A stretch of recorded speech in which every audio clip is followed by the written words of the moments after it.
Hey guys, in today's video I wanted to answer a question derived from research that I've gotten from Baylor University.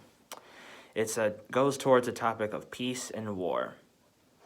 The question is how as Christians, but also citizens of a democratic society, are we to negotiate dual identities while the state is at war? Now, that's a tough question, but not one impossible to solve. If we look back at Ecclesiastes 3, verses 8, it says there is a time for peace and a time for war.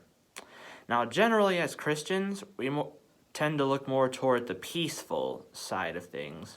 Most Christians, anyway. But we generally don't think of war as something God approves of. And you'd be right about that. He does not condone violence of any kind. But the type of war that he mentions, especially in the book of Revelations, or that the Bible, mentions in Revelations, is that the holy war is the war that Christians must fight.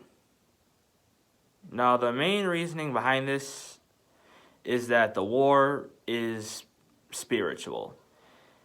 It's basically using our moral compass and our faith in God to battle against our dual identity. And those who confront the Christian faith, we must use our faith against them, in a sense. But violent crimes affect not just our society, or not just the victims involved, but it affects our society as a whole, leaving billions incarcerated. Now, I've been reading, this is where my research comes in, an article by Harry O. Maiers, and the article is called The War of the Lamb, and it sort of examines or compares the book of Revelations to the wars of the Old Testament that God helped fight. Now, the ancient Israelites, had no consensus to a holy war yet.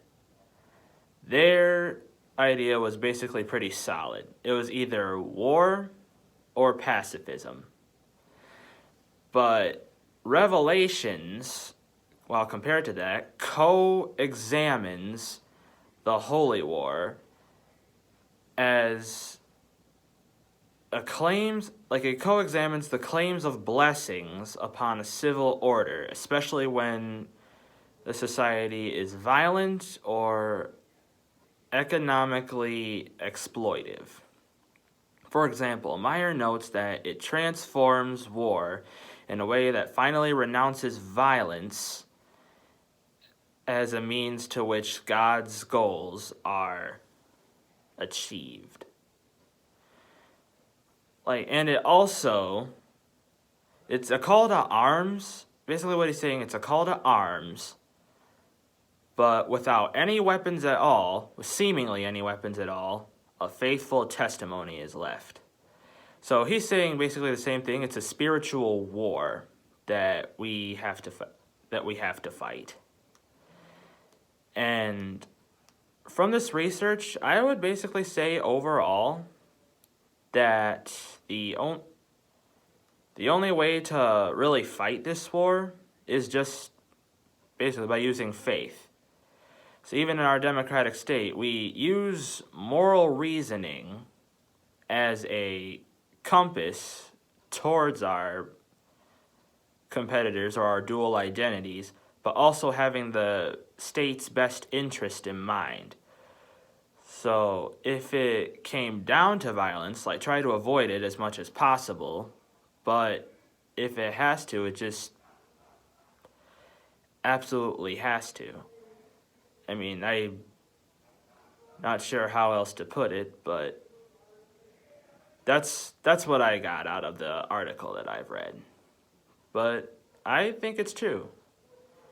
We should try to do it as peacefully as possible and have just faith in God that it all kind of works out. Thank you guys. If you have any questions for my video, be sure to leave them in the comment section below. And thank you. God bless.